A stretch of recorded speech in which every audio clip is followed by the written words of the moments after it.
Tere! Ma kujutan teid päris hästi ette, sest ma olen mõned aastad seal kohapeal ka olnud.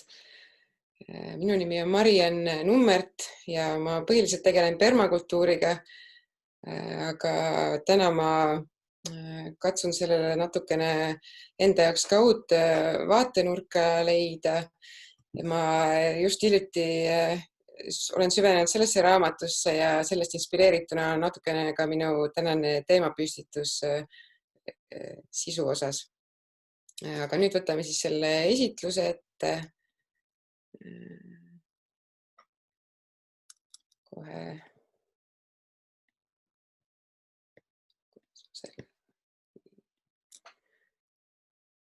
Kas nüüd te näete? Hea küll. Teemaks on siis kohalik ja hooajaline toit ja kuidas mina sellega seotud olen. Ma olen ise alustuseks õppinud ökoloogiat ja õppinud ka muid asju nagu okeanograafiat ja pedagoogikat. Üles kasvanud maal, isa on põllumees. Kasvatan ise ka lapsi, selle kõrvalt on ka päris palju õppimist.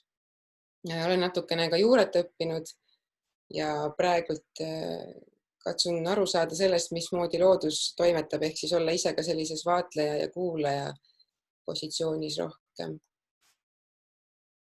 Aga kui me vaataks seda, et kuidas keskkonnasõbralik toit võiks meie lauale jõuda ja mis teeb selle, et kas ta on keskkonnasõbralik või mitte, et siis tegelikult toidu kasvatamine on sellest ainult üks osa. Toidu transportimine on suur osa ja siis see, kuidas see toit pakendatakse. Aga miks me räägime kohalikust ja hooajalisest toidust, sest see on justkui nagu mitu kärbest ühe hoobiga. Et kui see toit on kohalik, siis selle transport on oluliselt lihtsam, lühema tee läbib. Selle kulud on väiksemad nii loodusele kui inimestele. Siis samamoodi kohaliku toidu puhul pakendamine, kui sa ise selle kasvatad, siis ei peagi seda pakendama. Ja võib-olla, kui sa saad selle kõrvalt alust, siis samamoodi ei pea ta nii kõvasti pakendatud olema, kui see toit, mis peab läbima pikki maid lennuki või auto sees või laeva peal. Ja samamoodi hooajalise toiduga see on ka justkui lahendus, mis võtab nii transpordi kui pakendamise jalajälje väiksemaks, sest mitte, et ma üritan saada kätte kuskil kaugel parajasti valmis hooajalist. Meil küll ei kasvagi, aga et siis neid saaks kuskilt mujalt just sellel ajal, kui nemad seal on valmis ja kui nad seal ühes kohas näiteks Indias või ma ei tea, kuskil ei ole enam valmis või Itaalias, et siis tellime nad näiteks kuskilt Lõuna-Ameerikast ja siis ta on ikkagi valmis. Et ühesõnaga kohalik ja hooajaline toit oma olemuslikult ongi keskkonnasõbralikum oluliselt.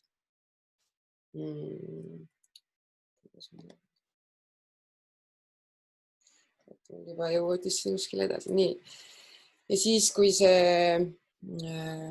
mis selle hooajalise toidu puhul hea on, eks te seda juba teate ise ka, et oma peenra toit on kõige värskem, kõige maitsvam ja selles on ka toitaineid oluliselt rohkem. Ja kui ta on veel hooajaline, siis see tähendab, et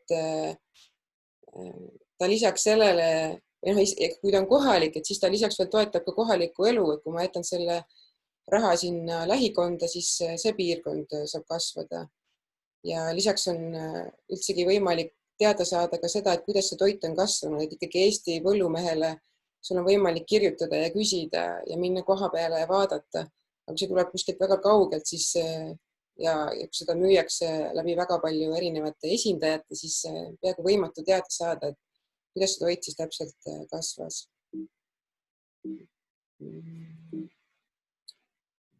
Nii.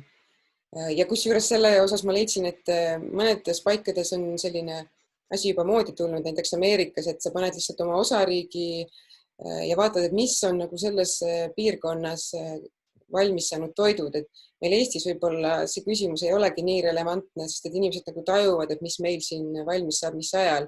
Aga ütleme, nii suures riigis nagu Ameerika on päris keeruline alati teada, et mis kuskil õigel ajal valmis saab, eriti inimesed, kes terve elu on linnades elanud, võib-olla ei tajugi, et mis kuskil millal küpseb. Lisaks Inglismaal samamoodi reklaamitakse, mis on see siis praegune toit, mida võiks süüa, mida võiks kuskilt otsida. Et Eestis ma sellist lahendust ei leidnud, aga äkki on tulemas. Ja siis, kui ma mõtlesin, et kui jõuda sellest kohalikust toidust natuke veel lähemale, mis minu tegevust rohkem puudutab, on siis see, et kuidas ma seda ise võiksin kasvatada, siis ma joonistasin kõik need head asjad, mis võiks selle kohaliku toiduga kaasas käia. Et esiteks, nagu ütlesime, siis see ongi maitsev, aga see, et kui sa ise kasvatad, siis sisuliselt ikkagi sa saad ta kätte tasuta, et sul on küll mingid sisendid, mis sa sinna paned, aga sa ei pea kellelegi otseselt raha andma selleks, et sa seda toitu saaksid. Siis sa võiksid selle toidu kasvatamise endale teha selliseks, et see oleks tore, et see oleks, seda oleks lust teha. Ja see on võib-olla üks kõige keerulisemaid asju ka meie praeguses hetkes, et kus ajaloos on ikkagi olnud see, et paljud vanemad on just tahtnud, et nende lapsed oleksid maalt raske töö käest ära läinud linna, et kuidas siis seda võib-olla tagasi pöörata või kuidas leida nagu selle raske töö vahelt seda mängu uuesti ülesse. Siis tegelikult võiks aiapidamine olla nagu kunst või nagu looming, et see, mis ma teen, rõõmustab nii visuaalis ka kui ainult siis kõhu tasandil. Lisaks, kui ma seda teen niimoodi terviklikult, siis elurikkus ka kasvab, rohelus suureneb, rohkem on linde, putukaid, lõhnasid, värve, maitseid, kõiki seda. Ja kui ma ise selle kasvatan ja mu kõrval on lapsed, siis esiteks nad õpivad ka seda, et kust see toit tuleb, mis selle käigus ise teha saab. Ja on suurem lootus vähemalt, et see maailm lastelastele on ka veel olemas, kus on võimalik toitu kasvatada, et kus on mulda olemas. Kui ÜRO selle arvab, et umbes 50 aastat mulda, kui me samamoodi jätkame, et siis tegelikult lastelastel võikski juba hakata üsna kitsas, kui me midagi teisiti ei hakkaks tegema.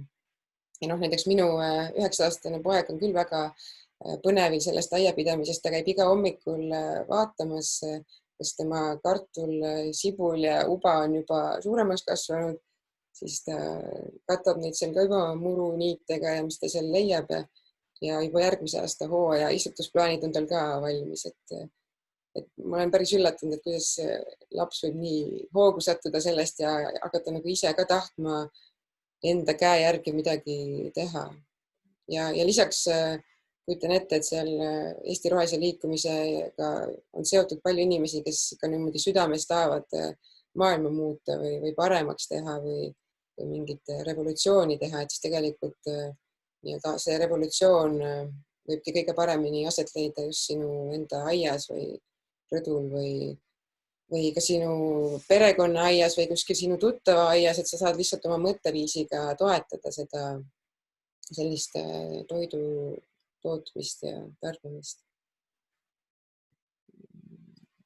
Aga miks üldse on nagu justkui midagi muud vaja otsida, et meil on ju mingi põllumajandus olemas ja seal toodetakse toitu.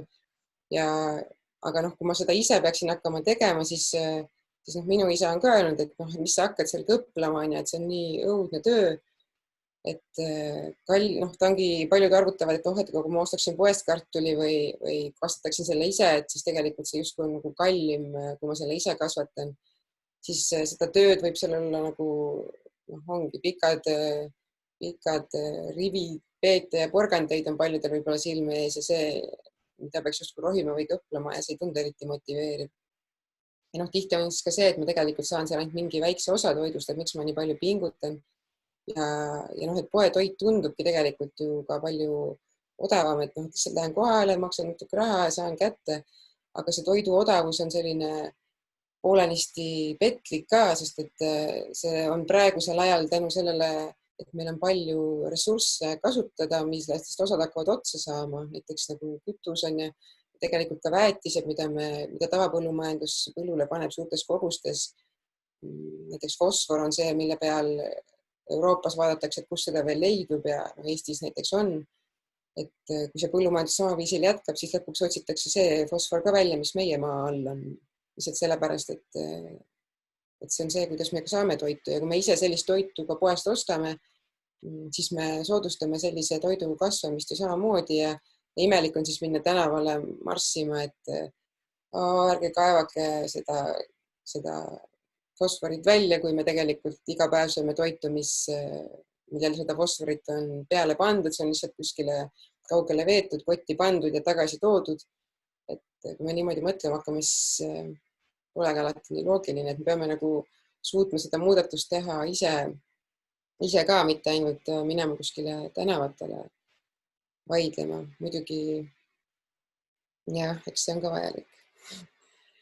Aga kuidas seda kohalikku võiks siis saada, et noh, et ma justkui rääkisin sellest tänapäeva põllumajandusest ja tegelikult me inimestena põlluharijad oleme maksimum 10 000 aastat. Eestis isegi võib-olla 2-3 000 aastat, millal see põllumajandus meieni jõudis. Enne seda me tegelikult olime korilased, ehk siis me sõltusime inimkonnana sellest, mis selles piirkonnas kasvas, mida me suutsime koguda ja jahtida. Ja tegelikult kui praegult ka mõelda, et kõik toit, mida me sööme, ei pea olema kasvatatud, vaid võib olla inimese kasvatatud, vaid võib olla tegelikult looduse poolt ka kasvanud. Paljud asjad, mida me umbrohuks peame, osad neist on söödavad, inimesed on nende abil ellu jäänud rasketel aegadel, ka lähiajal, kas või teise maailmasõja ja selle järgsetel aegadel, kus inimestel oli toiduga kriitiline. Näiteks nõgese varal just kuulsin, et Siberis seal nõgese pudru abil jäädi ellu. Et tegelikult nii kaua, kui meil on poed lahti ja seda odavat toitu saada, siis me ei mõtle selle peale, aga kui hea on teada, et tegelikult saab loodusest ka asju. Ja siis miks ma selle permakulturisti sinna niimoodi pool naljaga vahepeale panin, ongi see, et justkui permakultuur otsib seda vahekohta, et kuidas olla ühtepidi kasvataja, aga teha seda nii, et loodus jääks alles ja kuidas olla natukene korilane, ehk siis väärtustadagi seda, mida loodus ise sisse toob ja neid jõude, millega loodus ise kasvatab. Ehk siis võib-olla seal võib ka lihtsalt olla, võib seda lihtsalt ühel päeval ongi normaalsus, et me ei pea nimetama seda enam permakultuuriks või millestki selliseks, et see ongi normaalne. Ja tegelikult nüüd on teateid selle kohta ka, et võib-olla inimesed ise on hästi liigirikkad paigad tekitanud, et Amazonase vihmamets võib samamoodi olla niinimetatud toidusalu permakultuuri mõtte kohaselt. Samamoodi räägitakse ka Põhja-Ameerikast, et enne kui valged sinna jõudsid või kui nad jõudsid ja seda nägid, et siis oli nii külluslik ja tegelikult see oli inimeste ja looduse koostöös loodud. Et inimene saab olla see positiivne osapool, kes aitab külluse tekkimisele kaasa, et inimene on justkui aednik või selline looduse karjane, et vaatab, mis kasvab ja natukene lisab omalt poolt. Ja päris niimoodi see mõte ongi see, mis tuleb muuta, et inimene ei pea olema hävitaja, vaid inimene saab olla looja. Ja see küsimus, see probleemi koht ongi selles, et kui palju sisendit ma pean panema sellesse süsteemi, et ma saaksin midagi kätte, et tekiks mingi väljund.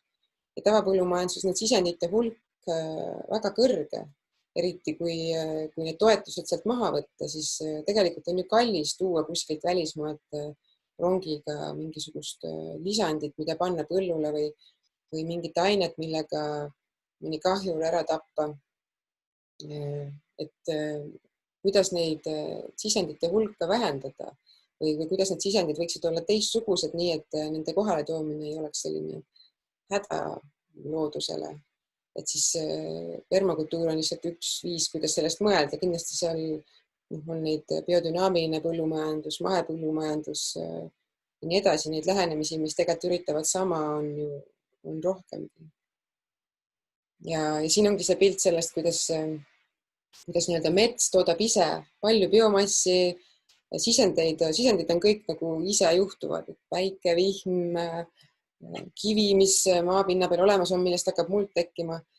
Lihtsalt nii-öelda kui välja arvata Amazonase vihmamets, siis meie tingimustes me sellest metsast praegu oskame üsna vähe toitu kätte saada. Natukene lisandust, aga mitte aastaringset elu. Ja samas see põld seal kõrval annab meile palju toitu, aga on väga palju sisendeid vaja, väga palju tööd selle põlluga vaja teha.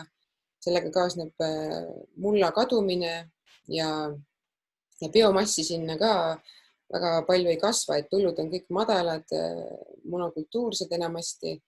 Et see on see, kuidas nende kahe vahel leida siis tasakaal ja siis kui permakultuur sisse tuua, siis selleks näidissüsteemiks võikski olla toidusalu, kus siis nii-öelda põllu ja metsa positiivsed küljed on kokku pandud, ehk siis mets, mis on jätkusuutlik ja põld, mis annab saaki. Et äkki siis selline lahendus on ka võimalik. Ja siis sisuliselt kõik muud lahendused on kuskil seal vahepeal, kas need nimetatakse siis toidusaluks või mitte. Ja kui see toidusalu mõte juba sisse tuli, siis ma mõtlesin, et räägin ka, kes veel ei tea, siis see on selline metsa imiteeriv paik, kus on olemas palju kihte.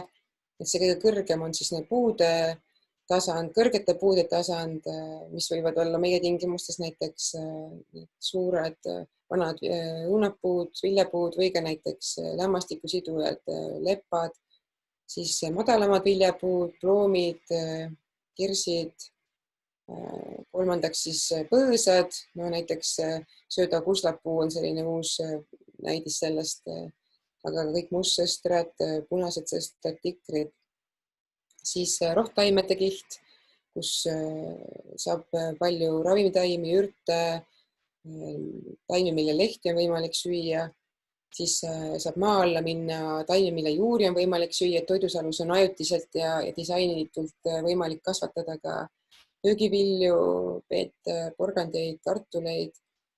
Siis hea on see muld seal ära katta, nii nagu looduseski metsas ei ole paljast muld, et samamoodi see on selline, et kuskil midagi katab mul muld, et kas need on seened või kas need on väiksed madalad taimed. Ja siis tegelikult ka see 7. kiht ehk siis nagu ronijad, mis suudavad palju puude otsa näiteks ronida, et meil humalad, heades tingimustes viinamarjad. Ma justkui mõtlen nagu loodus, et ma kõik nišid püüan ära täita. Ja sellest edasi üks selline väiksem nii-öelda kui sisse suumida, siis on võimalik võtta ette permakultuuri kild, kui mul on vähe ruumi, ma panen näiteks ühe viljapuu ja siis ma selle ümbruse täidan taimedega, mis kõik toetavad seda viljapuud ja mis samas võivad anda ka muud lisasaaki. Näiteks siin on maapinda pandud katma maasikad, näiteks metsmaasikad sobivad hästi, ka tavalised maasikad, siis marjapõõsad, taimed, mis kutsuvad ligi putukaid, kes söövad ka kahjureid, siis taimi, mis kutsuvad ligi tolmeldajaid, näiteks siin on ilmselt pildil siilkübar, siis taimi, mis annavad multsi, näiteks varemerohi ja taimed, mis seovad lämmastikku, erinevad ristikud. Kõik need töötavad, hakkavad koostöös tööle ja tegelikult see permakultuuri kild ei ole midagi muud, kui keegi on lihtsalt märganud, et looduses esineb selliseid kooslusi, mis teineteist toetavad. Siis on see inimmõte seal juures, et mida ma veel võiks lisada, proovime, vaatame, kas töötab. Ja niimoodi need teadmised tulevad ja loodus justkui võimaldab seda, pakub omalt poolt ka näitab, et mis elab, mis ei lähe nii hästi ja siis sa saad leida seda viise, kuidas rikastada oma aeda loodusega koostöös. Ja kui nagu see küsimus on, et kuidas neid sisendeid võiks vähem olla, siis see tegelikult taandubki sellele, et kuidas mina teeksin midagi vähem. Sest mina olengi ju see inimene, kes tajub, et tööd on palju, et kuidas siis selles osas ennast kergemini tunda. Ja tegelikult see lahendus ongi selles, et inimene peab aru saama, milles tema hea on ja tegema seda rohkem. Ja inimese puhul, mis teda nii-öelda ülejäänud loomariigist natukene eristab, ongi see, et inimesel on suurem aju ja inimesel on abstraktne mõtlemine ja selle abil inimene saab hakata nägema looduse mustreid, saab luua tarku kujundusi ja saab leiutada igasuguseid uusi lahendusi, mida varem pole olemas olnud. Ja kuna see on inimesele kasutab sellist inimese loomulikku osa, siis see tundubki inimesele mänguna ja sellepärast selline loominguline aiapidamine võib tunduda väga põnev ka täiskasvanutele, mitte ainult lastele. Ja see ongi see täiskasvanute mäng siis võib-olla. Kui mina sain oma maakoha, siis isa ütles, et see on see käsitöö komplekt täiskasvanutele. Et käsitöö ongi see, mida tehakse lustiga ja rõõmuga ja selline peaks ka aed olema. Ja siis, mida siis vähem teha on see, milles inimene ei ole hea, milles näiteks inimese jaoks kaevamine on ikkagi selline raske töö, et suudan seda teha üldsegi mingisuguse vanuseni, suudan seda teha, kui mul on piisavalt aega, aga näiteks vihmaussid eksisteerivad looduses, kui muld on vähegi korras ja teevad seda kaevamistööd väga suure rõõmuga ja sellest sõltub nende elu ja see on nende nii-öelda eluülesanne, eks ju. Ja nende töö on palju tõhusam ka kui inimese oma, et inimene oma robustsete labidatega ja muude atrade ja masinatega selle kõrval, et ta justkui teeb endale arvates taimedele soodsaid tingimusi, tegelikult teeb ka tingimusi, mis hävitavad putukaid, taimi, mulla struktuuri, mulla orgaanikat ehk siis loob teise käega probleeme juurde ka. Ja lahendus siis ongi taibata, et mida loodus ise teeb ja kuidas suunata või aidata loodust tegema seda nii, et inimesele see kasuks oleks ka. Siin on need vihmaussid, et kui nemad ennast seal mulla all ringi roomavad, käike teevad, et siis nemad teevadki mullast mulla. Ja kui meie sõidame läbi sellest ussimaailmast oma suurte masinatega, me isegi ei märka neid usse, siis me kaotame nende eksistentsi ja nende töö siis ka. See oleks nagu Ukraina töölised, kes on praegu ära saadetud, et praegu meie põllumajandus ütleb ka seadused ette, kuidas nii-öelda tava ette, et kuidas asi käib ja siis see tähendab, et me kogu aeg kõik need vihmaussid kuskile küüditame sisuliselt, et surevad välja või lähevad kuskile peitu, kus on parem paik. Ja et see aed võiks kunst olla, et siin on pilt sellest, milline minu toidusaluala praegu paar nädalat tagasi välja näeb. Et tegelikult see aed, miks ta peab olema kunst ka, on see, et ta peab sulle meeldima ja kui miski sulle meeldib, siis selle maitse on parem, see rõõm on suurem. Et kui ma saan seda visuaalselt nautida, ma kuulen seal linnulaulu, ma tunnen seal häid lõhnu, ma saan katsuda erinevaid tekstuure, ma pääsen sellele ligi, siis ma olen selle võrra ka toidetud. Mina küll märkan, et maal olles kuidagi kulub vähem sööki. Kui sa ei pane tähelegi, sa käid ringi, ampsad midagi siit ja sealt ja mõtled, et issand, kas ma tegin täna korralikku sööki, aga see korraliku söögi osa tuli ilmselt ka kuskilt mujalt. Ja siis selles aias tegelikult võiks sul olla mõnus ka, et sa tahaksid seal olla, kui sa otsid rahu, kui sa otsid mingit omaette olemist. Ja selles aias sa võiksid saada katsetada oma ideedega, proovida, mis on, kui ma teen nii, panen sinna midagi, panen tänna midagi ilusat ka, et see aed ei ole ainult selline koht, kus sa rabad, vaid kus sa naudid seda, mis sa oled loonud. Ja see aed, kui sa teed loodusega koostööd, sa saad kogu aeg sealt mingit tagasisidet ja see tegelikult peegeldab sulle sind ennast ka. Ja see on selline pikk huvitav protsess, kui sa vähegi ainult hakkad vaatama. Ja see aed, ongi, et kokkuvõttes ta võiks olla natuke nõiduslik, natukene lummav, natuke alapärane ka, et sa kogu aeg saad midagi õppida, et proovisin ja tuligi midagi, et minul on küll taimi tulnud näiteks kirsid, hapukirsid ise saabusid kuskilt, linnud tõid, mõtlesin ja juhtus, eks. Ja siin on selline natukene möödunud aeg, kui raps või õitses, meie talu on siin ja siin on see toidusalu ka kõige suure maastiku osas väikene jupp, aga võib-olla ajapikku läheb suuremaks. Ja noh, et sellest oma aiast saan ma minna ja võtta selle hernekauna ja see saab olla mulle elamus, on ju.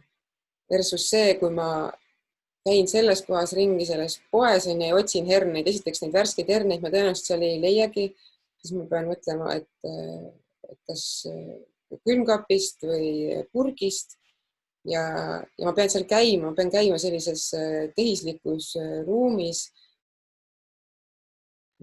versus siis see koht on ju, siis et see emotsioon on ka nii erinev.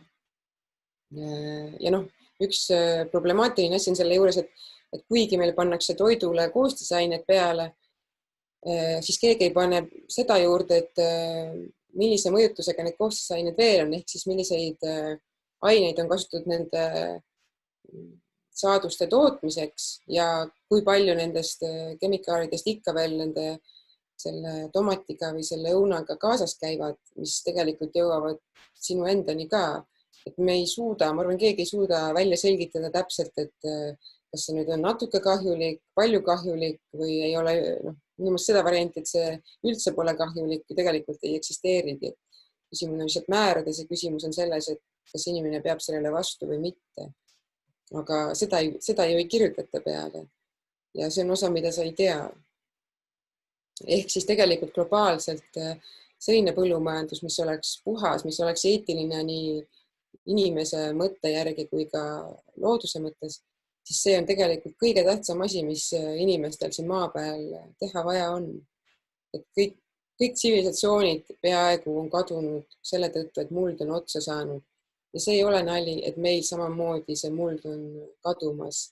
Eestis ka keegi tegelikult peaaegu ei tea enam põllumajandusmaastikel, milline võib olla viljakas muld, mida see tähendab, kuidas seda üldse hoida, kuidas seda luua, et seda me kõik praegu suvilised on katsetavad, uurivad, et praktikad arenevad alles maailmas. Eestis mullateaduski peaaegu pole seal maal, et räägitakse mulla elustikust, et hakkab alles sinna jõudma ja kuidas seda teha ilma nii-öelda kuskilt sisse ostetud suure valge kotita, et see on asi, mis on meie kõigi avastada ja katsetada. Ja mida rohkem on inimesi, kes sellega tegelevad, seda paremaid tulemusi on võimalik avastada. Ja ehk siis ongi, et tegelikult see on inimese valik, et kas ta tahab olla aednik, kas ta tahab omale toitu kasvatada ja kui ta leiab, et tema eluga see kokku ei lähe, siis tegelikult oleks temast järgmine samm, et leida keegi, kes seda teeb ja toetada selle inimese tegevust, kasvatamist ja see toit ei saa, tervislik toit ei saa kasvada väga suurtel aladel, sellepärast et siis need on paratamatult monokultuursed ja monokultuursus looduses ei eksisteeri, ehk siis seal on mingi piir, kuhu maani ma saan minna, nii et loodus seda veel toetab ja võimaldab. Ja edasi see ongi lihtsalt loodusele vastu minek ja selleks tohutu jõu kasutamine. Ja samamoodi kohalik tarbimine on see, milleni on vaja jõuda, et kas see on siis viirus, mis meid selleni suunab ja paneb piirid kinni või on see meie tarkus, eks siis seda ole näha. Või mõni muu tegur on, mida me veel ei kujuta ettegi. Ja vaatame nüüd seda, ma panen selle, see on sellest, ütlen paar sõna ette, et see on Ridgedale Permaculture, see on Rootsis, Põhja-Rootsis, nii et on meiega sarnane kliima ja seal on nüüd mitmete aastate jooksul tehtud väga palju arendustööd ja siiamaani tehakse, koolitatakse noori talunikke, põllumehi ja saate kohe näha, kuidas see siis välja näeb ja kuidas see tegelikult on ka kasumlik.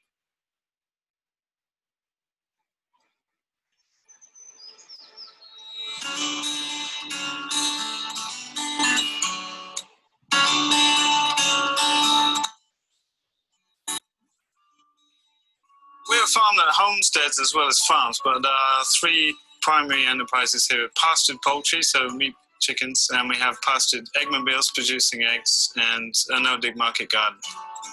This farm is half forestry and half pasture. So we run market gardens on 1,500 square meters.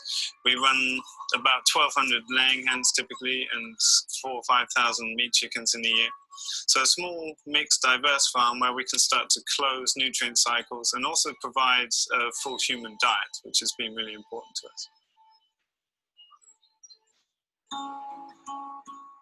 Well, I went to agriculture school when I was 18 to study organic horticulture and crop production in the UK at agriculture school there. And I left there with a lot more questions than answers. So I embarked on a longer global trip looking for people that had different solutions. And I found it very hard to find people willing to share data, like numbers and facts and figures. And so that's become a key part of this farm, is creating a place that shares the sort of data that I wish I had had access to when I was learning. Starting a farming business is perhaps the hardest thing you could do. A lot of young people coming into this kind of business, they're growing up in a world that missed a bunch from a few generations ago. We really wanted to create a space that was open to people to come and get engaged. So we've tended towards running really long-term farmer training and quite hardcore, more like farm boot camp. So we really focus on choosing enterprises here that A, are symbiotic, but B, are things that people can come and really learn about tangibly here, get enough experience to then confidently go away and set up according to their own context in their own country.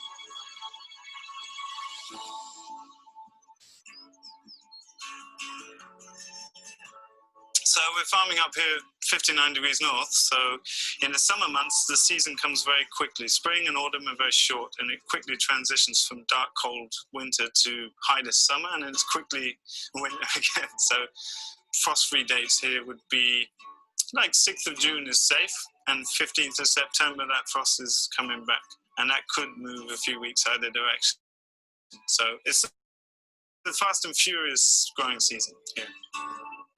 So we work long hours in the summer, but we're also complemented with 6 months of basically me here for 1 hour a day, collecting eggs, feeding cattle, and that's my workload. Get up at 6 o'clock, open the eggmobiles, and they start laying eggs at 6 o'clock because the sun's been up since 4.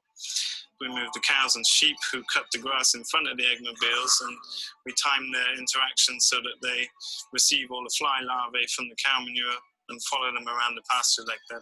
Then we move all the broiler chickens, and that's quite a big job. And then we'll basically spend the rest of the day in market garden. Market gardens take a lot of hours, so that makes up the majority of the workload here. So the gardens here are no dig setup, so we put wood chip down between our beds and big load of compost in the beginning. These beds are built straight on top of pasture with perennial weeds and things. We do no dig because it leads to less weeds, less water, and using this wood chip for pathways, it actually helps us soak up excess water. And what we find is that means you're walking around in a clean garden. It means we minimize washing of veg, like salad mixes that we cut with the greens harvester. We don't need to wash them because there's no dirt bouncing up on the leaves. And anytime we can minimize washing, we're maximizing shelf life. And it's part of a marketing thing too. Like, our farm looks beautiful and it's presentable, and it's the first thing a customer sees when they come into the farm. We are driving a very high level of economy in a very small space, in a very short growing season, in the middle of nowhere. So we managed to shift about €250,000 products in a 6 month production, which we then sell throughout the year, like meat products and eggs. We're able to turn over the value, more than the value of the farm and the investments we put in the farm every single 6 months season that we run. Having a broad product portfolio really helps. Like, when we have fresh chickens for sale in the summer, it's much easier to sell vegetables. I remember those words of Joel Salatin: it's much easier to find 100 customers that will spend $1,000 with you than to find 1,000 customers that will spend $100. And that's certainly my experience of running a mixed, diverse farm.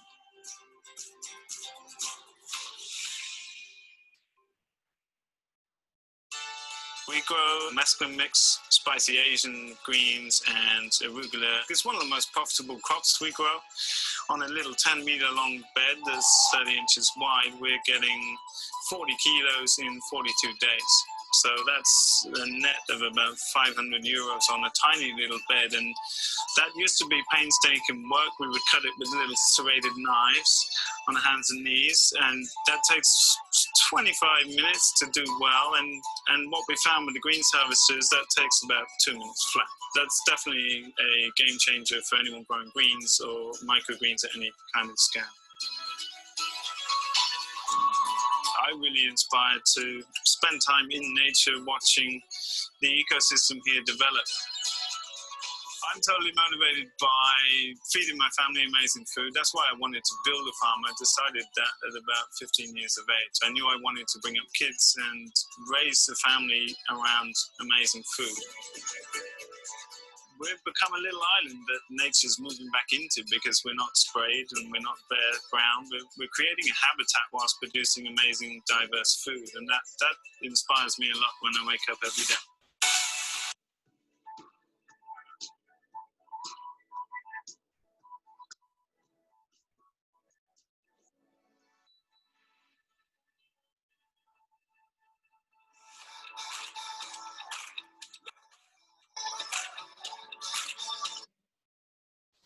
No nii, kas te kuulsite? Ühesõnaga see, ma loodan, et enamik sai inglise keelest aru. See Richard on ise väga entusiastlik ja permakultuurist seda asju mingis mõttes edasi arendanud, et permakultuur ei oleks selline hipide kogukondlik katsetamine ainult, vaid võikski olla tegelikult tasuv ettevõtlus ja maal ja siis kõik muud positiivsed asjad, mis sellega kaasas käivad. Ja tegelikult see sisuliselt ongi revolutsioon nii mitmes mõttes, sest et see vähendab kõiki neid asju, mis praegult on maailmas problemaatilised. Et siin on üks nimekiri nendest, mis just on kõige hullemad asjad. Et küllap on mingeid teisi nimekirja, kus järjekord on natuke teine. Aga kõik need on seotud sellega, et inimene kas kasvatab toitu või kogub mingisuguseid ressursse loodusest sellisel viisil, et tekivad suured probleemid. Ja kui sa hakkad aeda pidama, siis tegelikult tasapisi sa toodad lahendusi või sa vähendad probleemide eksisteerimist oma tegevusega. Kuna näiteks, kui sa kasutad neid kemikaale, mis jäävad üle taimedele, ei jõua kohale, sest et nende toitumine toimub tegelikult mulla elustiku abil, siis lõpuks sa aitad kaasa, et ookeanid ei hapastuks nii palju ja sellega, et korallrifid jääksid alles ja nii edasi, et tegelikult meie väikestel tegudel on suur mõju hästi kaugele. Ja tegelikult see ongi koht, kus sa võid nagu aktiivne olla. Et vahest tundub, et aktiivne võimalik olla linnas teistega koos, palju asju tehes, aga tegelikult see võib olla sama hästi kodus su enda peenraga tegeledes.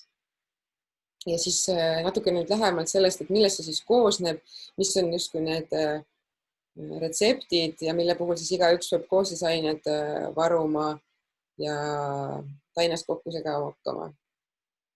Ehk esimene asi, mida on vaja, on pliiats ja paber, sellepärast, et hea disain on just see, mis aitab tööd vähendada ja see ongi see koht, kus oma mõistust rakendada ja targemini töötada, mitte raskemalt. Ehk siis disaini näide on näiteks see, et kui ma tahan kasutada sõnnikut, siis ma paigutan selle sinna, kus mul seda pärast vaja ka läheb või näiteks komposti. Siis see, et mina ise ei pea kahjureid taga ajama ja neid pritsima, vaid ma võiksin korraldada, et mul on kiilid või mingid muud putukad, kes mingeid kahjureid hävitavad, lendavad ise ringi ja teevad tasuta tööd. Siis see on väga rahulduspakkuv ka, kui ma leian õige asupaiga mingitele asjadele.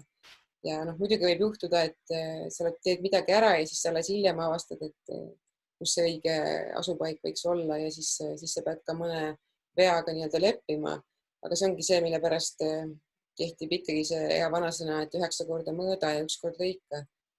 Et 9 korda joonista ja 1 kord istuta ja noh, tegelikult miks ma selle välja toon enda jaoks ka samamoodi, et ma ise olen ka tegelikult rohkem teinud ja vähem planeerinud, ütleme paberil teinud seda, et ma olen seda oma pea sees teinud ja katsunud tunnetada, kus miski asub ja noh, ma ei ole pidanud nagu väga kahetsema seni, aga kindlasti on asju, mida tuleb põhjalikumalt läbi mõelda ja see aitab kaasa hoopis mingeid uusi võimalusi asju välja tuua. Lihtsalt ongi, et inimene ka aiaga koos töötades kogu aeg areneb ja muutub ja ise läheb targemaks. Ja noh, et analoogia on selles, et kui sa omale kööki mööblit tellid või isegi kui noored inimesed omal kodu disainivad, siis nad tihti teevad mingi plaani. Aga aia jaoks just nagu tihti seda ei tehta või ei mõelda läbi ja siis juhtubki, et nii tihti on need uued elamud niimoodi, et kasvuhoone kuskil kaugemas nurgas ja siis selle taga heal juhul on aiamaa ja siis see kõik on justkui nagu kuskile ära pandud selleks, et see kole asi poleks liiga lähedal. Aga tegelikult permakultuuri mõttes ma võiksin selle panna kõige lähemale selle kasvuhoonest ja ma pean seal iga jumala päev käima mitu korda ka veel vahest, et vähendada enda nii-öelda piinasid aiapidamisel peaks see asuma sulle lähedal. Ehk siis nagu, et kui ma ei disaini hästi, siis mul tegelikult ongi aias ebamugav ja siis tundubki see töö selline raskem. Ja mis siis on need hea disaini põhimõtted, et mida ma juba natuke seletasin, ongi need samad tsoonid, et see tulebki permakultuurist, see mõtlemine, aga noh, kindlasti leidub seda ka vanades taluaedades, mõned asjad on väga hästi planeeritud vanades mõisakompleksides. Näiteks allika kohale on tehtud piimajahutuskoht ja majakene, et seda ma olen näinud. See on ilmselgelt selline hästi tehtud disain. Ja samamoodi, et ongi, et tee siis oma aed nii, nagu sa teed oma köögi, et sa mõtled läbi, kus ma toimetan mida, kust ma midagi kuhugi liigutan, et mul oleks võimalikult vähe kohustuslik kilomeetreid, mis ma pean aias läbima. Ja näiteks siis ongi, et taimede ettekasvatamine, noored taimed, need võiksid olla nagu kasvuhoonegi, siin on kõige lähemal tsoonis 1, kohe kuskil maja kõrval. Siis, kui sa muidugi toodad niimoodi nagu Richard seal suuremal skaalal, siis sa ilmselt kõike ei mahuta oma maja järg, see peab olema siis natukene kaugemal. Aga seal samamoodi sa pead need rajad sinna tegema nii, et sul oleks sinna võimalikult lihtne ligi pääseda. Siis näiteks kartulit, kui ma kasvatan, siis see ei pea olema oma maja kõrval, sellepärast, et sellega ei ole nii palju tööd seotud mahapanemine ja kui ma hästi suudan umbrohtudega hakkama saada, siis lähen võtan üles ja ongi kogu töö, siis võib olla kaugemal, näiteks tsoonis 3 ja puutumata loodus või siis ka vähese inimtegevusega loodus, kuidas kellegi maa võimaldab, siis see on see kõige kaugem koht, mille ma jätangi loodusele, kus ma ise käin vahest harva võib-olla vaatlemas. Ja siin on üks pilt nende tsoonide kohta, et see ongi tsoon 0 on see sinu elupaik või suvila või sinu köök on ju, ja siis sellest edasi, mis selle lähedal on, peaks olema see, kus sa kõige tihemini käid, mis sinu hoolt kõige rohkem vajab. Ja järjest kaugemale siis see, mida harvem sa pead käima. Ja sellist moodi sa võiksid läbi mõelda, mis sul kus peaks paiknema ja sellega juba niimoodi mõeldes hakkavadki need teadmised ja kogemused muutuma ja hakkavad tekkima teised lahendused ja teised kogemused aiast. Ja teine asi siis sinna kõrval ongi see, et planeeri nii, et igal asjal on mul mitu kasutust. Näiteks siin see üks viljapuu, peamine asi, mis ma sellest mõtlen, on, et mis sort see on ja millist saaki ma saan. Aga tegelikult seal on veel saake. Ta võib mulle pakkuda varju, kui ta on õigesti paigutatud. Ta annab mulle lehti, mis võivad olla mulčiks. Siis tolmeldajatele pakub ta nektarit. Linnud saavad seal istuda, võib-olla pesa teha. Ta annab tuule eest kaitset kindlasti mingil määral. Ja kui mul tekib ülejääki, ma võin nii teha, et need lähevad näiteks kanadele ja need ei ole mulle selline raske kohustus, et issand, et võtan selle viljapuu maha sellepärast, et mis ma siis nende õuntega teen. Tegelikult need asjad, mis seal kaasa tulevad, sa ei saa midagi teha, need eksisteerivad, aga sinu küsimus on see, et kas nad on sulle tüliks kas nad on mureks või nad on sulle lisasaagiks, loodusega koostöö võimaluseks ja teevad sind rõõmsaks, et näiteks ongi, et mulle kanad on korraldatud nii, et need kanad lähevad näiteks sügisel, käivad seal viljapuult läbi ja nendest viljadest ei tekigi mingit negatiivset ülejääki, vaid hoopis väetis. Siis, või näiteks ongi, et mingi puu on mingis kohas, kus ta annab mulle varju, mis mulle ei meeldi, et ma ei näe aknast päikest, siis see ongi lihtsalt halb disain, see on lihtsalt valesse kohta istutatud puu ja inimene on selles süüdi, mitte see puu, mis sinna sai pandud. Ja teine asi näiteks komposti hunnikuga, et see põhiasi, mis ma sealt tahaksin saada, on väetis, aga tegelikult seal on lisaasjad ka, mis sealt tuleb, et kui see läheb käima niimoodi hoogsalt, siis seal tekib soojust, mida ma võin seda mõtet või põhimõtet kasutada näiteks kurgilaval või ma võin teha selle koha isegi omal kasvuhoonesse ja seda soojust kasutada näiteks varakevadel või kõrvitsatele meeldib soojus, et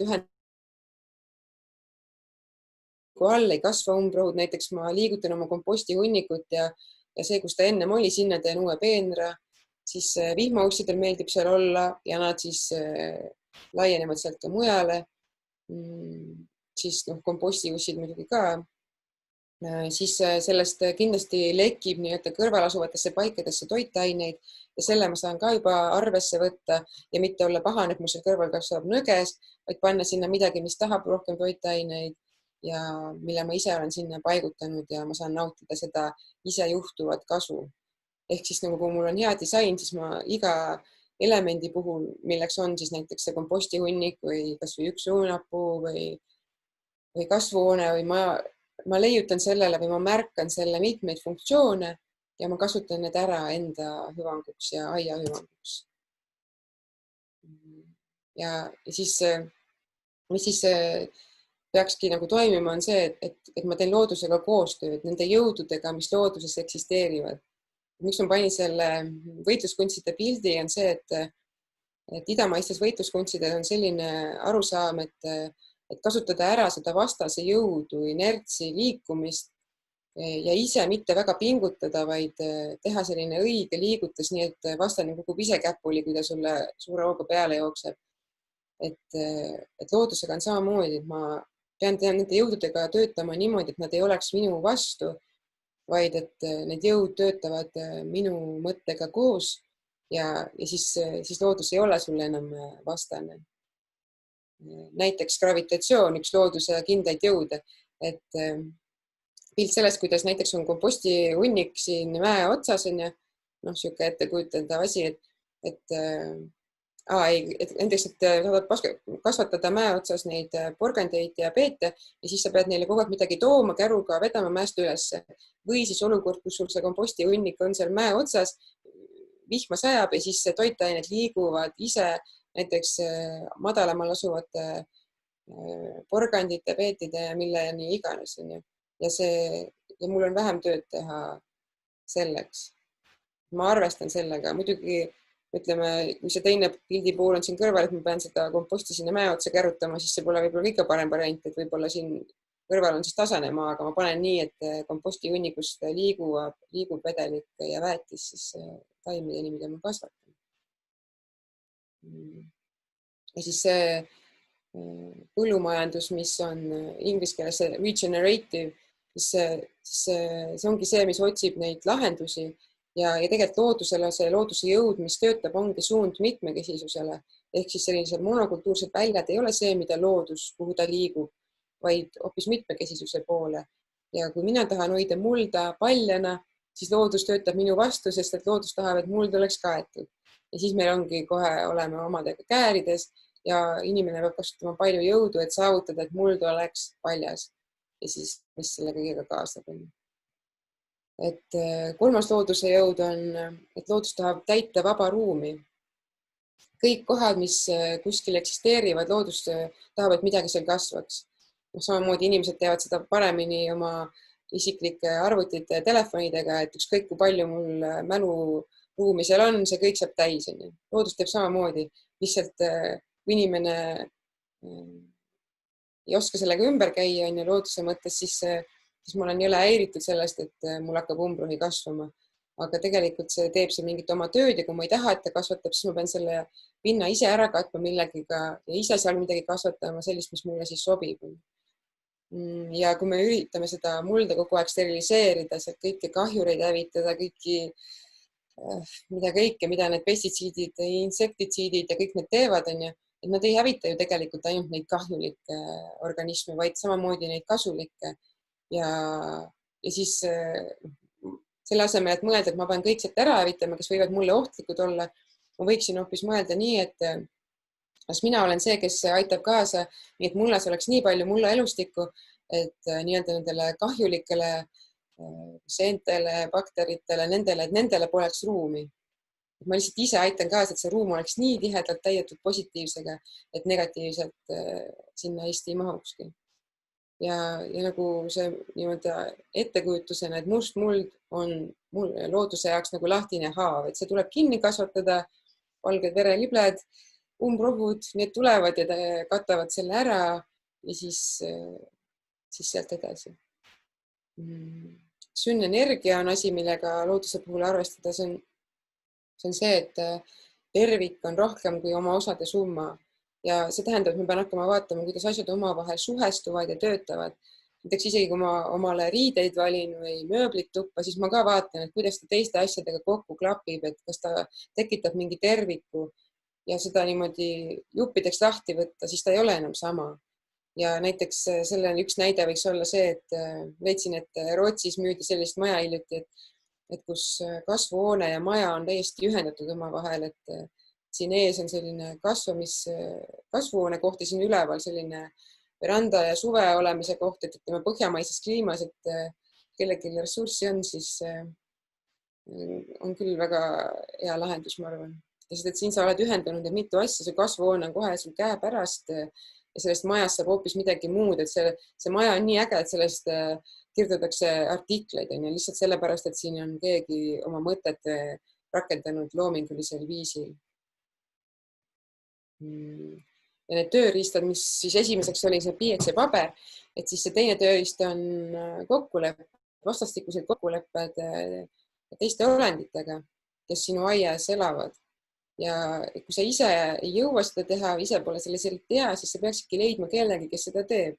Ja eriti hea, kui sellele kellelegi on see endale kasulik ja ta on sinust parem. Vihmausside kaevamise näide juba oli. Et mida vähem ma ise pean sellist piinavat tööd tegema, seda rõõmsam ma olen ja seda paremad tegelikult on tulemused. Ja inimene, nagu juba öeldud, ongi see kõige parem mõtleja, aga teistes asjades on ikkagi enamasti kõik teised olendid paremad. Näiteks inimene pole kunagi nii osav nagu konn, et püüda mingisuguseid putukaid kinni, aga selleks, et sellele eksperdile, nagu see konn on, et tema oleks sinu juures, ma pean talle midagi nagu vastu andma, ma pean tekitama talle elupaiga, näiteks mingi veelombi, ma pean võimaldama, et kisked teda näiteks ära ei sööks, et tal mingi varju või peidu koht oleks. Ja see on tegelikult selline võit suhe ja oled sina rõõmus ja on konnad rõõmus. Ja tegelikult selle loodusega on üks häda, et nendega need lepingud on enamasti sellised, et kõik või mitte midagi. Et kui sina niimoodi poole vinnaga seda asja teed, tegelikult kasutad mingid kemikaale, mis näiteks konnadele halvasti mõjuvad või sinu veekogule, kus konnad elutsevad, siis nad ei ole seal. Et sa pead minema nagu täie rauaga looduse poole ja siis nemad tulevad sulle vastu ja see koostöö saab areneda. Ja mis selle puhul, mille peal mõelda, on see muld, et ükski masin, mida kasutatakse, ei loo mulda, ainult elusolendid seda teevad. Näiteks ohakad, varemerohu, need väga sügavate juurtega, nemad tekitavad mulda käike, koguvad sealt mineraalaineid, siis mikroelustik aitab mulla lähtekivimist üldse mulda luua, sealt mineraalaineid kätte saada ja need taimed ja loomad teevad nii palju tööd, et 2–4 tonni hektari kohta aastas püüavad nemad õhust keemilisi elemente kinni. Ja kõik muud asjad, mida siis inimene teeb, on tegelikult ikkagi ajutised, et ma kulutan palju jõudu ja raha, ma saan mingeid tulemusi, aga kui ma ei loo süsteemi, mis ise edasi elab, siis tuleb loodus ja teeb selle ikkagi ise ära. Et minu süsteemid on ainult siis kestvad, kui need on looduse põhimõtetega kooskõlas.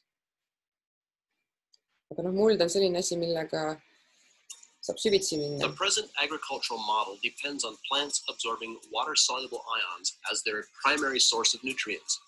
This produces plants which are dependent on pesticides to prevent them from being consumed by diseases or insects. This system causes soil degradation and deteriorating crop health wherever it is adopted. There are some widely advocated but limited solutions towards sustainability, such as no-till, the use of cover crops, and managed livestock grazing. These solutions are effective and they are valuable, but they are not enough. They do not fit all operations and they take too long.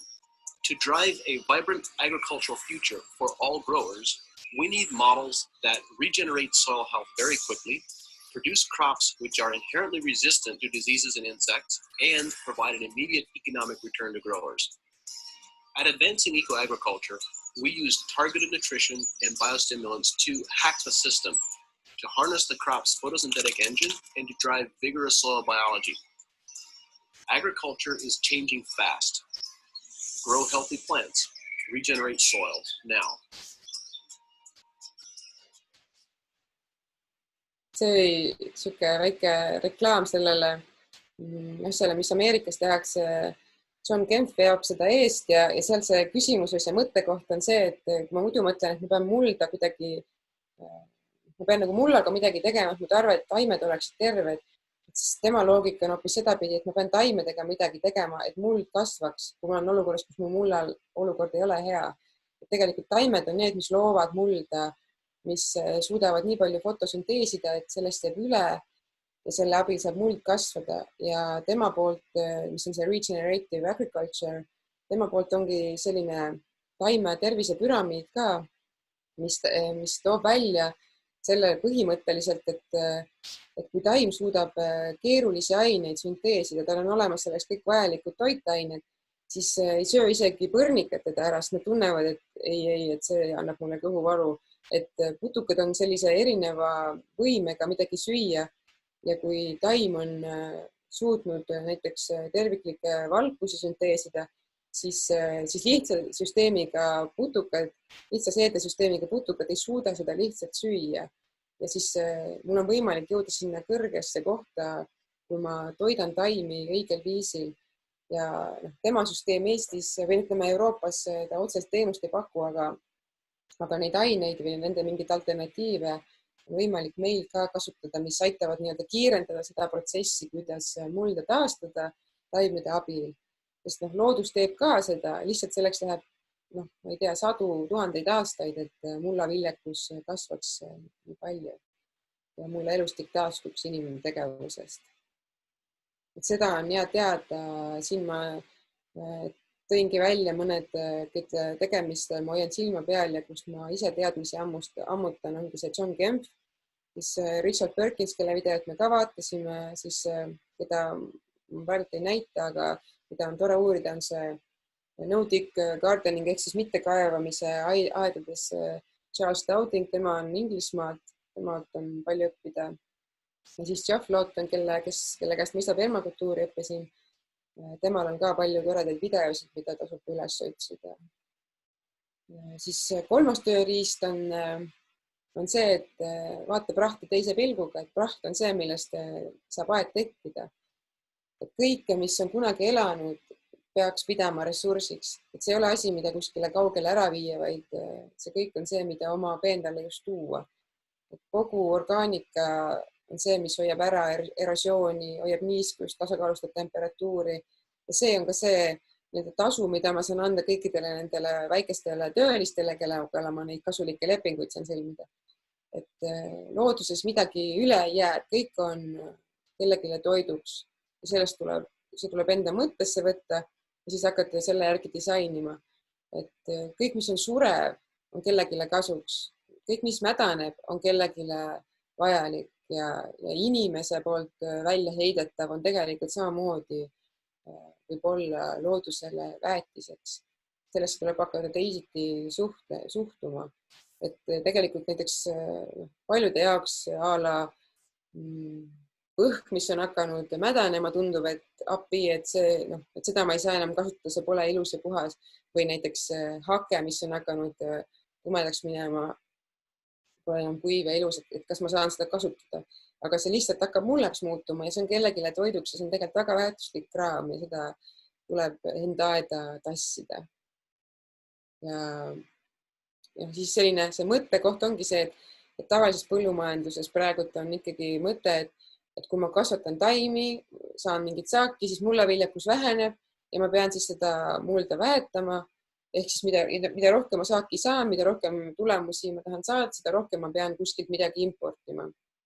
Aga looduses ei ole nii, et enne seda, kui meie leiutasime väetised, tekkisid kõik need liigid, mis maa peal praegu olemas on ja mida meie oleme usinalt hakanud välja suretama. Kõik see muld, mida me oleme pärinud, mis on mõnes kohas mitmeid meetreid, mille arvel me toimetame, see on tekkinud looduse töö tulemusena. Ehk siis nagu looduse järgi ei ole sellist mulda, mis oleks kasvatanud liiga palju taimi või liiga palju loomi ja seda on võimalik saavutada ilma selliste väliste kunstlike sisenditeta. Ja kuidas see siis käib, see sisuliselt ongi see, et ma muudan oma mõtet sellest, mis on praht ja mis ei ole. Et kõik need lehed, mis linnades tekivad, saavad olla sinu aias mulla tekitajad. Igas aias võiksid need olla, iga aednik, kes selle oma kotti täis paneb ja kuskil ära saadab, annab midagi ära, mis kuskil mujal kohas võib muutuda probleemiks. Ja see ongi meie ühiskonna raske küsimus, et me ei peaks midagi sellist tootma, midagi sellist tekitama, midagi sellist väärtuslikku nagu lehed panema üldse sellisesse kohta, kus ta muutub prügiks. Et me peaksime alati ta ringlusse saatma ja ma loodan, et see ringmajanduse mõte ja kõik sellised asjad, mis praegu on tekkinud, et need suudavad seda kaasata, seda mõtet ka. Sest et siin maa peal see massijäävuse seadus ju kehtib, et meil on mingi hulk aineid, mingi hulk molekule ja aatomid, millega me tegutseme. Ja neid saab piiramatu arv ringeldada ja see, kui palju ja kui kiiresti nad ringlevad, see ongi see, kui suurem on mullaviljakus, kui suurem on minu toidu, minu aia saagikus. Ja kust seda muldsi siis kõik nagu saab, et mis pilguga ringi vaadata, ongi, et tavaline asi on see, et mu köögijäätmed jäävad üle, need tulevad majast. Ja hea on, kui sa saad need ise ära kasutada või siis, kui sa annad need kellelegi teisele, et siis tema teeb nii, et nendest saab muld või mida sa ise saad võib-olla tagasi. Siis poed, kõigist nendest jääb mingit toitu üle. Ma saan aru, et Tartus juba hakkab võitlus selle peale käima. Aga sisuliselt see saab olla, igal pool on poode, millest jääb orgaanikat üle ja ma arvan, et on võimalik sõlmida kokkuleppeid, et see kas või oma peenrasse viia. Siis tegelikult võib käia ringi veekogude ääres, et Eestis on ka veekogude eutrofeerumine on tegelikult probleem, mis see tähendab, et seal on liiga palju toitaineid ja seal hakkab liiga palju taimi kasvama. Aga neid taimi, isegi ujudes on võimalik sealt taimi ära korjata ja võtta ja käia ja suvel korjata natukene ja viia omale peenrasse, sest et see on juba hoopis teine, jällegi natukene teised elemendid, teised ained, mida ma võin oma peenrasse panna. Kes elab mere ääres, vetikad sobivad hästi vedelväetiseks. Need on nagu nii hea, et sellest tasu isegi multsida, need vetikaid. Pilliroog, adru, seal samas, kus te praegu olete, me oleme selle peenra teinud. Ma loodan, et te olete vaatamas käinud, aga kui te veel pole, siis seal samas maja taga on selline enam-vähem südamekuuline väike toidusalu, mis on suures osas tehtud pilliroost, sealt samast rannast. Siis palju asju saad ise ära hakkida, teha kasutatavaks nagu oksad, suuremad umbrohud. Siis ürdid on head multsimiseks, sest et nemad koguvad mikrotoitaineid, annavad erinevaid lisandeid sinule. Ja siis see varemerohi on näiteks nii väärtuslik, et seda isegi päris multsina ei peaks panemagi, et seda võiks komposteerida, et see paneb komposti hästi käima. Ja näiteks muruniide samamoodi, mis tekib, saab kokku koguda peenardesse või panna puude alla. Ja siis asi, mida mitte multsiks kasutada või mida nii-öelda komposteerida enamasti, ongi kõikvõimalik loomasõnnik. See lisaks nagu toitainetele annab ensüüme ja baktereid, mis on tähtsad. Siis isegi need surnud loomad on ja ma tean, et metsloomasid, kui sa leiad, siis sa justkui ei või neid ise kaasa võtta tee äärest. Aga aga surnud kasse ja linnukesi, ma arvan, võib. Ja tegelikult tasub need ka ära komposteerida, sealt saad samamoodi materjali, sest et kodus meil ei ole enamikel enam loomi, kust saaks nii-öelda verd ja konte. Siis see on üks võimalus. Siis saepuru, kuna selles on palju tselluloosi, siis see laguneb aeglaselt, aga selleks näiteks, kui seda segada uriiniga, siis sealt tuleb lämmastikku, mis aitab sellel kiiremini laguneda, siis seda võiks nagu eraldi komposteerida ja kasutada seda kohtades, kus just selline multsu väetis on sobilik. Ja kui sa niimoodi ringi käid selle pilguga, et mis ma omale kaasa võtan igalt käigult, siis tasub ka taimede paljundusmaterjali koguda, mingeid oksi, mida kasvama panna, väikseid taimekesi. Et tegelikult on võimalik kogu aeg selle pilguga käia, et koguda endale midagi juurde ja siis see ongi sinu peamine töö. Tegelikult see võib päris nagu tore olla, et sa käid kellegi külas, jälle saab midagi kaasa, vahetad midagi ja siis nii-öelda päästab mingit asja, mis muidu oleks rämps ja siis kasutad sellest midagi. Ja üks oluline asi on siis see, et kuidas nagu juhtida oma tegevust, sest selle koha peal enamik inimesi on ikkagi ju töölised, mitte tööandjad. Ja ehk siis tähendab, et kõigil, kes on kuskil tööline, on kusagil kõrgemal keegi, kes on juht, kes mõtleb välja, et kuidas see töö peaks olema korraldatud, kui palju ta teeb, mida ta teeb. Et üks variant, ma sain selle mõtte just ise värskelt sellest samast Linda raamatust Permaculture Home Garden, et tema on aluseks võtnud kuukalendri. Ehk see on nagu kalender, mida mõned peavad võib-olla veidikene müstiliseks, aga näiteks Maalehe Targu talitas on iga kuu selle kuukalender sees, kus on siis kirjeldatud, millal on lehe, vilja, juure ajad, rohimise, istutamise ajad, õieajad, et siis selle järgi hakata oma tööd planeerima, et seal on nagu sellised suuremad põhimõtted ka, et millal juuri kasvatavaid taimi panna. Ja siis sul tekib mingi selline struktuur, millal mingid töid teha, siis sellega sa saad oma aega paremini planeerida, oma töid ja tegelikult need, kes kasutavad, väidavad ka, et taimed, kes on pandud sobiliku ajal kasvama, et need siis edenevad paremini. Ja sa pead oma aia puhul arvestama, et sa pead seda tööd juhtima ja planeerima ka, mitte ainult jooksma ühest kohast teise ja sellele ka on vaja siis aega anda. Ja siis 5. tööriist on vaatlemine ja märkamine, et sa pead vaheldama oma tegemist ka selliste mõtisklemiste hetkedega. Ja üks hea viis seda teha ongi pidada aiapäevikut, kus sa paned kirja, mis sa millal teed, mis su plaanid on, milliseid seemneid sa võib-olla paned seemneid sinna vahele, mõtled, mida järgmisel aastal kasvatada, märgid üles midagi, mida sa märkad, mis mingid taimed teevad, mis ideed sul pähe tulevad, kui sa ringi vaatad. Ja üks teine huvitav asi, mida ma olen mõelnud selle peale, aga nii et selles samas raamatus oli kirjas huvitav asjana, et sa annaksid nimesid asjadele. Et see, et eestlased annavad nimed oma loomadele, on võib-olla samamoodi sellega seotud, et ma kuidagi loon mingi suhte, aga et sa võid nimetada ka oma kompostihunnikuid, oma peenraid, oma taimi, mida sa ei tea, võid nendele ise nime välja mõelda. Näiteks Fred Jüssi ka ütles, et kui sa ei tunne mingit lindu, lihtsalt siis vaatle teda ja õpi teda tundma ja siis tunnete ära, mis ta nimi on. Et sa võid talle ise ka nime anda. Ei pea olema väike lehelind, kes laulab silksolk, vaid võib-olla sa leiad talle hoopis mingi teise nime enda jaoks. See, kui sa nimesid annad, see paneb sind märkama ja see annab sulle nagu seose ja ka paneb sind mäletama mingeid asju rohkem. Et see on üks võimalus, kuidas siis vaadelda ja kuidas olla natukene sellises teistsuguses suhtes oma aiaga. Ja siit ongi siis see koht, et see nimetamine näiteks või kuukalendri asi võib tunduda sulle nagu naljakas või kummaline. Aga tihti on, et seda olulisem ta on, kui palju imelikum ta just sulle tundub, et permakultuur toob ka sisse selliseid teisi vaatenurki, mis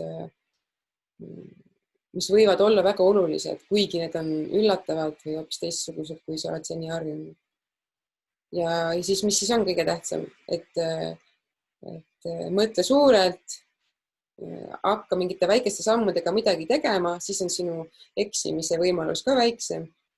Aga ära mõtle selle eksimise peale nii palju, sest et kui sa ei alusta, siis ei juhtu midagi, ei juhtu eksimist, ei juhtu ka õnnestumist. Et see on kõige tähtsam. Ja jah, see on igaühe enda töö. Nii palju, kui mina õpin ja katsetan ja siis sellest natuke jagada saan, et sellest mingit kasu ei ole, kui igaüks, kes kuuleb, ise midagi ei tee, ise midagi ei katseta. See on ainukene viis, kuidas meil maailmas asjad paremaks saavad minna. Ja jah, nagu ma nimetasin, siin on mõned need samad nimed, minu inspiratsioon. Et siis sõnum on see, et alusta ja nüüd võite küsida küsimusi.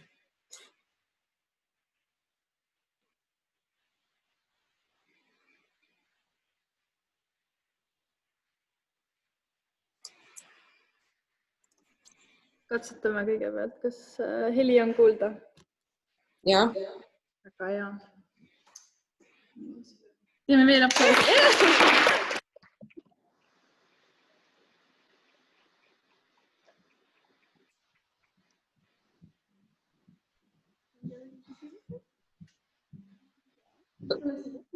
Tuleb kohe.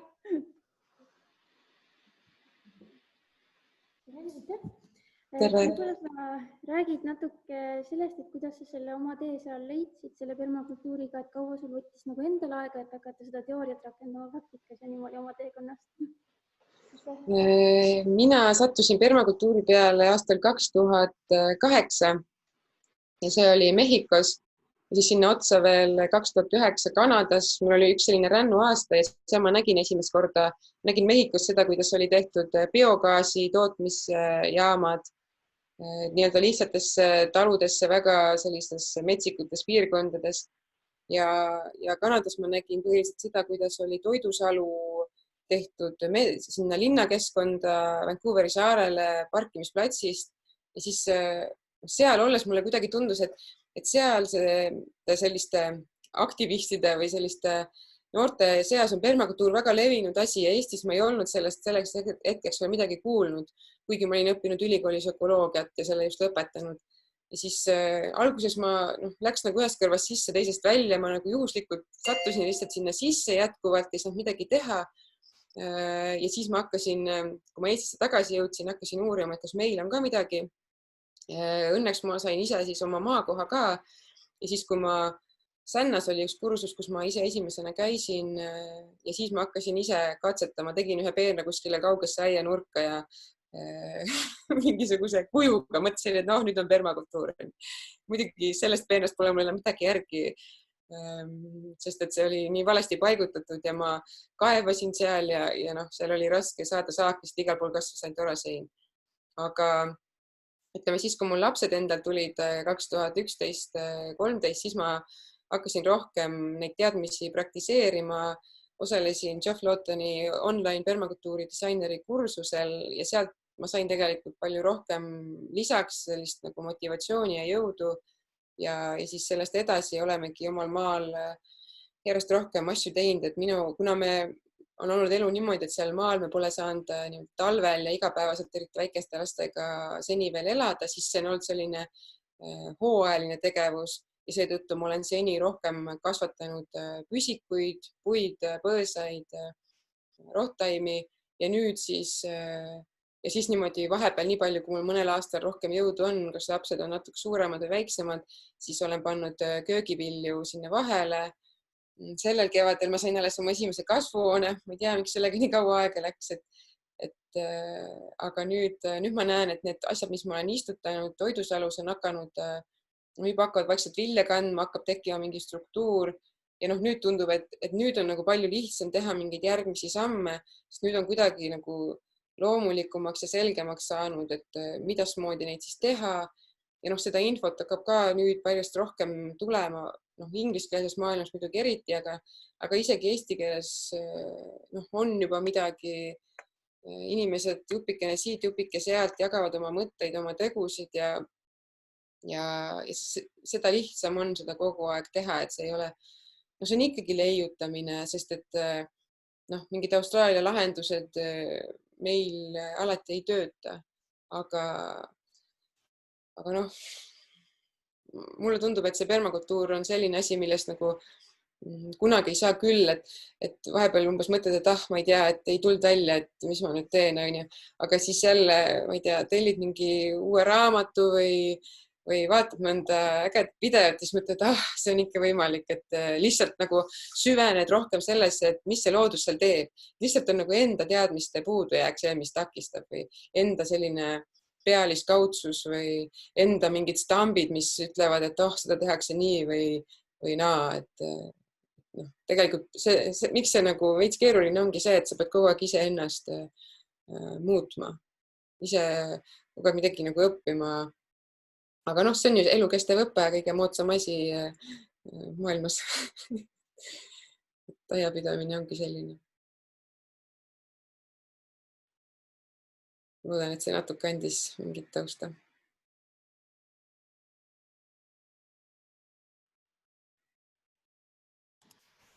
Ja, Henri küsib. Jaa, ma tahaks permakultuuriga nagu algust teha Eesti keskkonnas siis.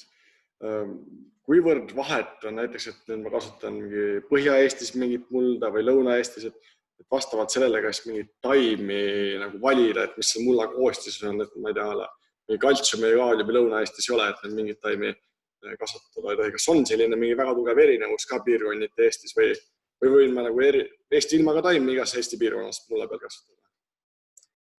Eestis on mingid erinevused ja need tulenevad rohkem mullast ja muld jällegi on seotud piirkonnaga, nii et Lõuna-Eestis on savikavad mullad ja seal selle tõttu on mingid erisused, et näiteks seal, kus sul see savika muld siis parasjagu on, et see hoiab rohkem vett ja on nagu raskem muld, aga kui ma mullaga töötan, siis ta läheb paremaks, õhulisemaks, orgaanikat lisandub, et siis see vahe läheb väiksemaks, et orgaanik on see, mis nagu iga mulla paremaks teeb.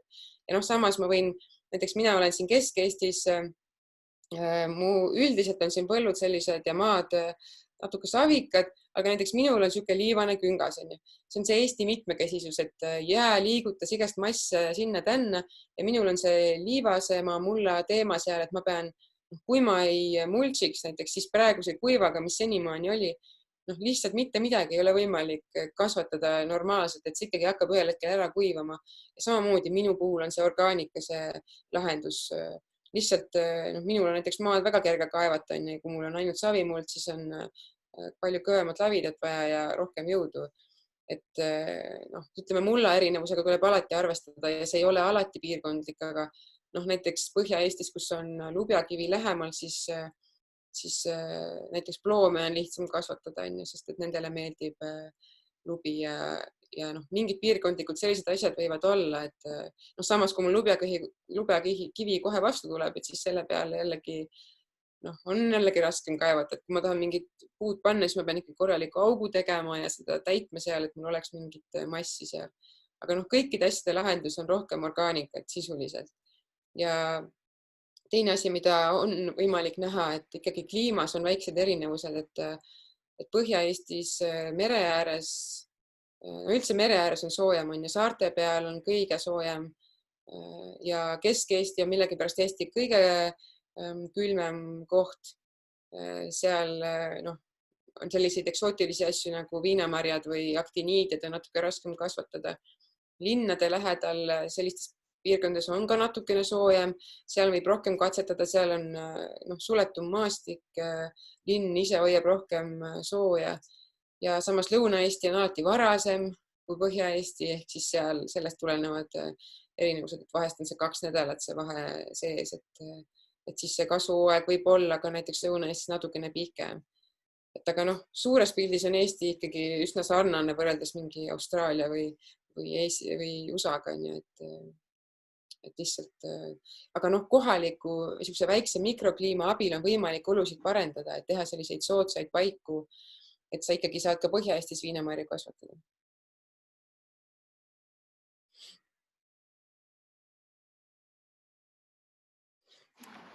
Tere, Mariann.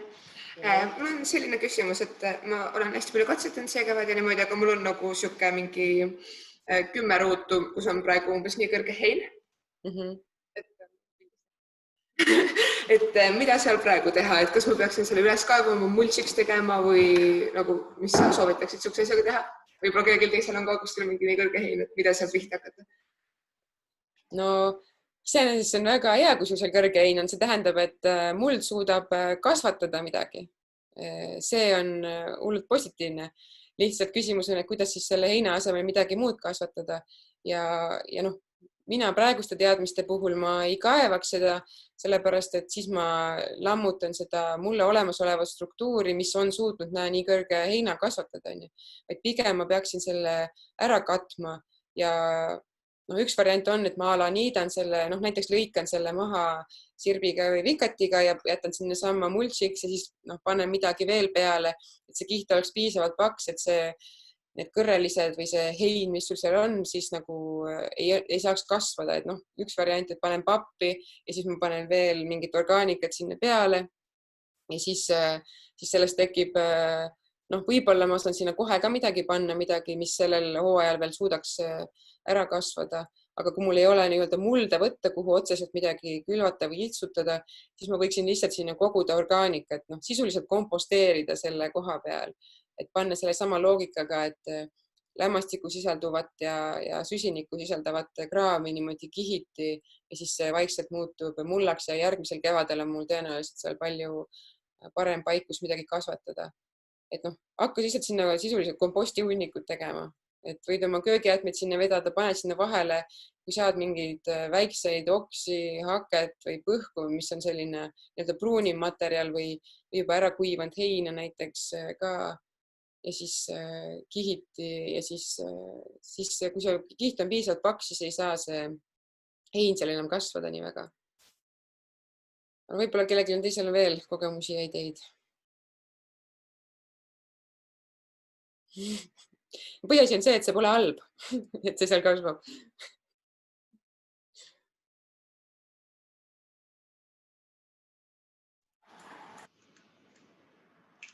Tundub, et hetkel rohkem küsimusi ei ole. Aga suur aitäh, teeme veel ühe aplausi.